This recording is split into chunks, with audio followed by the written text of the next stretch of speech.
মালদার দিকে নজর রাখতে হচ্ছে, কারণ মালদায় ফের শুট আউটের ঘটনা। গুলিবিদ্ধ স্কুল পড়ুয়া, গুলিবিদ্ধ দ্বাদশ শ্রেণীর ছাত্র আব্দুল শাহিদ।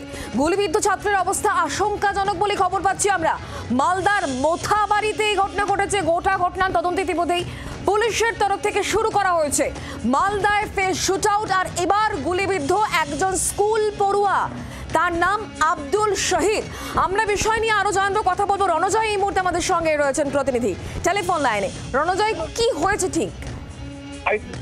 এখনো পর্যন্ত পুলিশ কর্তারা তদন্ত করছে পুরো ঘটনা ঘিরে। মূলত যে অভিযুক্ত এই কংগ্রেস কর্মী এবং দুজনেই যারা যে গুলিবিদ্ধ হয়েছেন সেই নিজের তৃণমূল কংগ্রেস পাশাপাশি তাকে গুলি করেছে রাজু শেখ, সেও এবং মূলত মোবাইল কেনাকে কেন্দ্র করে দুই বন্ধু দুই সঙ্গীর মধ্যে গন্ড এবং গুলি চলে।